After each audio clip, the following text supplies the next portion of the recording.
ایک وسیع اور پیاس سے تڑپتے گھاس کے میدان میں ایک ہی دریا بہتا تھا، وہی دریا جو ہر جاندار کی زندگی کا سہارا تھا۔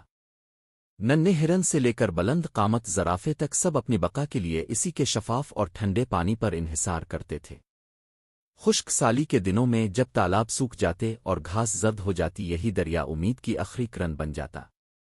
ایک سال ایسا آیا کہ ایک طاقتور بھینسے نے دریا کے ایک تنگ موڑ پر قبضہ جما لیا۔ وہ جگہ ایسی تھی جہاں سے گزرے بغیر کوئی جانور پانی تک نہیں پہنچ سکتا تھا۔ اس نے وہیں ڈیرا ڈال لیا۔ اس کا بھاری جسم راستہ روکے کھڑا تھا اور اس کے نوکیلے سینگ ہر آنے والے کے لیے خوف کی علامت بن گئے۔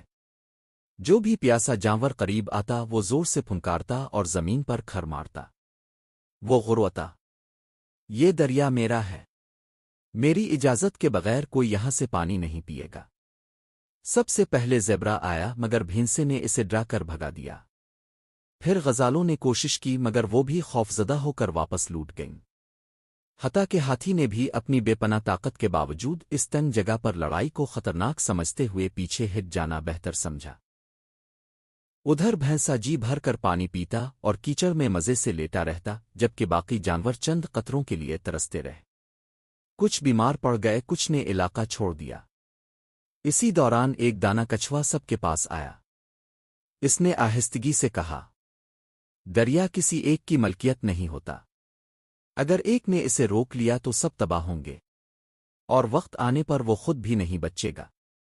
جانوروں نے مل کر منصوبہ بنایا۔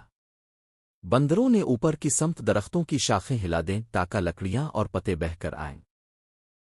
ہاتھیوں نے مٹی اور پتھر ہٹا کر ساتھ میں ایک نئی نالی بنانا شروع کی۔ جنگلی سوروں نے کناروں پر کھدائی کی۔ آہستہ آہستہ پانی نے نیا راستہ اختیار کر لیا۔ اب دریا کی ایک شاخ اس موڑ سے ہٹ کر بہنے لگی۔ ایک صبح بھینسا جاگا تو اس نے دیکھا کہ اس کے ارد گرد پانی کم ہو چکا ہے۔ کچھ ہی دیر میں وہ سکڑتے ہوئے کیچڑ کے گڑھے میں کھڑا تھا، جبکہ صاف پانی اس کی پہنچ سے دور بہہ رہا تھا۔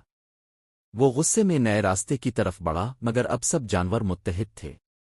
ہاتھی سامنے ڈٹے کھڑے تھے، ہرن کناروں پر موجود تھے، اور چھوٹے سے چھوٹا جاندار بھی پیچھے ہٹنے کو تیار نہ تھا۔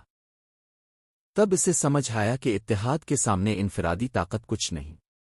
شرمندہ ہو کر وہ ایک طرف ہٹ گیا۔ اس دن کے بعد دریا سب کے لیے آزاد ہو گیا۔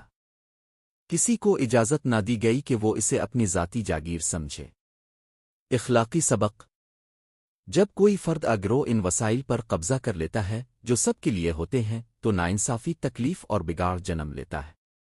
پانی، زمین اور رزق جیسے بنیادی وسائل پر اجارہ داری وقتی طاقت تو دے سکتی ہے مگر بالآخر پورے معاشرے کو کمزور کر دیتی ہے۔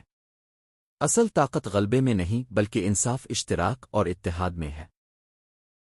جب کمزور اور طاقتور سب مل کر ناانصافی کے خلاف کھڑے ہو جائیں تو سب سے بڑی رکاوٹ بھی ٹوٹ جاتی ہے۔